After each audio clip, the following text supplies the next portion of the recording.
গরিবের রাজপুত্র নাটকের ১৬ নম্বর পর্বে ঠিক কি ঘটতে চলেছে আজকের এই ভিডিওতে আমরা সেটাই বিস্তারিতভাবে জানব। তাই শুরুতেই বলছি, আপনি যদি আজকের ভিডিওটি মিস করেন তাহলে কিন্তু গল্পের সবচেয়ে গুরুত্বপূর্ণ কিছু অংশ মিস করে ফেলবেন। তাই অনুরোধ থাকবে ভিডিওটি শেষ পর্যন্ত মনোযোগ দিয়ে দেখবেন। দর্শক বন্ধুরা, গল্প এখন এমন এক জায়গায় এসে দাঁড়িয়েছে যেখানে প্রতিটি ঘটনাই একে অন্যের সাথে জড়িয়ে গিয়ে তৈরি করছে বিশাল এক ঝড়। খুব শিগগিরই অনেক কোনো না কোনোভাবে জেনে যাবে যে মেঘলা মা হতে চলেছে, আর এই খবর জানার পরই গল্পে শুরু হবে এক ভয়ঙ্কর মোড়। অনেক রাগে ক্ষোভে সরাসরি চলে যাবে মেঘলাদের বাড়িতে।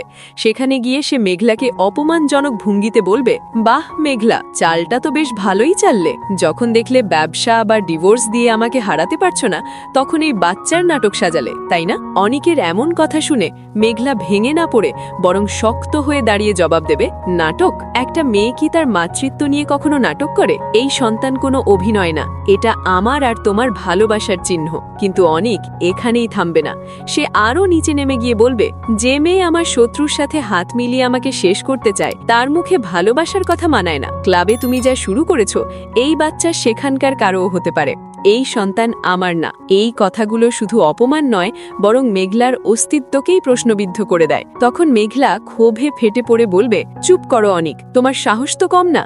নিজের সন্তানকে অস্বীকার করছো? অনিক ঠান্ডা গলায় উত্তর দেবে, আমি অস্বীকার করছি না, আমি সত্যি বলছি, এই বাচ্চার কোনো দায়িত্ব আমি নেব না, আর এই সন্তানের বাবার নাম কখনো অনিক হবে না। সমাজ যখন প্রশ্ন করবে তখন তুমি নাইট ক্লাবের কারো নাম বলে দিও। এই নির্মম কথাগুলো শুনে মেঘলা ভিতরে ভিতরে ভেঙে পড়লেও নিজেকে সামলে নেয়। চোখের পানি ধরে রেখে সে বলে, আমি কথা দিচ্ছি, আমার সন্তান যখন এই পৃথিবীতে আসবে সে জানবে তার মা কখনো মিথ্যা বলেনি, কিন্তু তার বাবা, সে জানবে তার বাবা ছিল পৃথিবীর সবচেয়ে জঘন্য মানুষ। তোমার কোনো পরিচয় আমার সন্তানের দরকার নেই। দর্শক বন্ধুরা, এই একটি দৃশ্যই পুরো এপিসোডকে নিয়ে যাবে অন্য মাত্রায়। এখানে শুধু সম্পর্ক ভাঙার গল্প না, এখানে দেখা যাবে একজন নারীর আত্মসম্মান, তার সাহস আর নিজের সন্তানের জন্য লড়াই করার দৃঢ়তা। অন্যদিকে মেঘলার সামনে এখন দ্বিমুখী চ্যালেঞ্জ।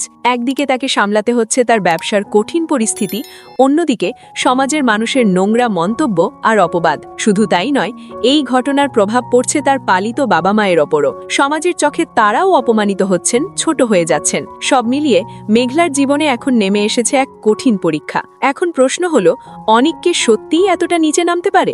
নিজের সন্তানের পরিচয় অস্বীকার করা কি কোনোভাবেই গ্রহণযোগ্য? মেঘলা কি পারবে তার সততা এবং সত্য প্রমাণ করতে? আর শেষ পর্যন্ত অনিকের এই অন্যায়ের শাস্তি কি হওয়া উচিত? এই সমস্ত প্রশ্নের উত্তর জানতে হলে অবশ্যই দেখতে হবে গরিবের রাজপুত্র নাটকের ১৬ নম্বর এপিসোডটি, কারণ এই পর্বেই গল্পে আসতে যাচ্ছে সবচেয়ে বড় টার্নিং পয়েন্ট।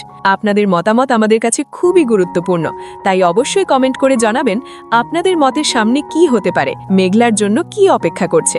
ভিডিওটি ভালো লাগলে একটি লাইক দিতে ভুলবেন না, আর এমন নিয়মিত আপডেট পেতে চ্যানেলটি সাবস্ক্রাইব করে পাশে থাকা নোটিফিকেশন বেলটি অন করে রাখুন। আজকের মতো এখানেই শেষ করছি। আবার দেখা হবে নতুন কোনো আপডেট নিয়ে। ততক্ষণ পর্যন্ত ভালো থাকুন, সুস্থ থাকুন। ধন্যবাদ।